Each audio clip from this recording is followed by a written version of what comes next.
زبیر صاحب اگر 3 سال کے تحریک انصاف کی حکومت کا موٹے موٹے نمبرز کا جائزہ لیں نا، تو پہلے سال ہی مجھے لگا کہ ان کی اکنامک ٹیم نے پرائم منسٹر کے لیے سب سے زیادہ جو کانٹے بوئے نا، وہ ان کی اکنامک ٹیم نے بوئے. ٹیکس ریونیو میں پہلے سال ہی 600 ارب کی شارٹ فال ہوگی، ڈسپائٹ دا فیکٹ کہ روپیہ آپ کا 150 پہ چلا گیا تھا ڈالر کے مقابلے میں. دوسرے سال 5555 ارب کا ٹیکس ریونیو ٹارگیٹ رکھ دیا، 1600 ارب کی شارٹ فال ہوگی. تو بجٹ تو آپ کا بیڑا گرک ہو گیا، انٹرسٹ پیمنٹس بڑھ گئیں، ایکسپورٹس پک اپ نہیں کی لاسٹ ایئر اب کی جو تیسرے سال میں جا کے، امپورٹس کا پریشر آہستہ آہستہ نیچے آیا، تو اکانومی آپ کی بالکل فلیٹ ہو گئی. اب نکلتی نظر آ رہی ہے، آپ کا تجزیہ؟ پہلی بات تو یہ ہے کہ پی ٹی آئی کا جو سب سے بڑا مسئلہ تھا نا، وہ عمران خان تھے خود اور ان کے اکنامک ایڈوائزر سارے تھے. کیونکہ وہ ایک شیخ چلی کا سنا ہے نا، وہ ایسی ایسی باتیں کرتے تھے کہ جو ان کے نکات تھے وہ تو مذاقہ خیز سمجھتے تھے، لیکن ان کے جو چاہنے والے تھے انکلوڈنگ ایجوکیٹڈ پیپل، وہ سمجھتے تھے کہ یہ سب کچھ عمران کر دے گا.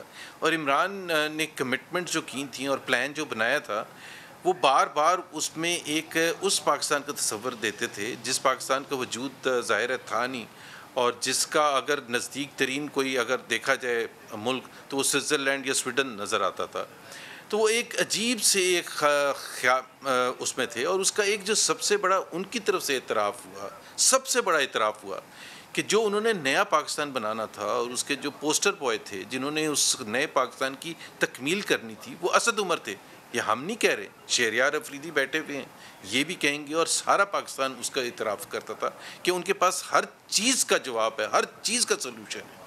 لیکن ہوا کیا کہ 8 سر وہ ہے مہینے نا میں سر، دھڑام سے خرابی سب آپ کچھ پیدا گر کر گیا. کے گئے تھے. زیادہ تر تو برائیوں کی بنیاد یہی ہے کہ آپ خرابی پیدا کر کے دیکھیں نا، گئے تھے 3 سال میں، سمجھ نہیں. سن تو لیں، اسد عمر کو تو ہم نے نہیں کہا تھا نا نکالنے کے لیے. اسد عمر جس اسکول آف تھاٹ سے آئے تھے، جو امپلیمنٹ کرنا چاہتے تھے، حفیظ شیخ اس کے بالکل 180 ڈگریز ڈفرنٹ تھے.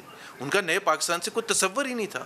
تو یہ کیسے ہو سکتا ہے کہ بیانیہ کوئی لے کے آئے، امپلیمنٹ کرنے کے لیے 8 مہینے کے بعد کسی اور کو بٹھا دیا جائے جس کا کوئی تعلق ہی نہیں ہے، جس کا آپ کے کوئی خیال میں فیل کمٹمنٹ ہی کون نہیں ہوا اس سر؟ پلان سے. اسد عمر، حفیظ شیخ، دونوں میں عمران آپ خان نمبر فیل کتنے ہوا دیتے ہیں؟ 0 to نا. 10؟ سب سے بڑی، میں آپ کو یقین کے ساتھ کہتا ہوں، دیکھیں میں آپ کو بالکل اس میں کوئی ہنسنے کی بات نہیں.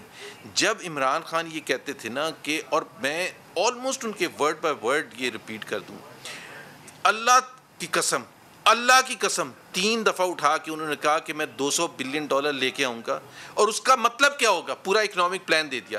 10 سال تک ٹیکس ہالیڈے ہوئے گی پورے پاکستان کے لیے، کوئی ان امپلائمنٹ نہیں ہوگی، کوئی ایک پیسے کی مہنگائی نہیں ہوگی.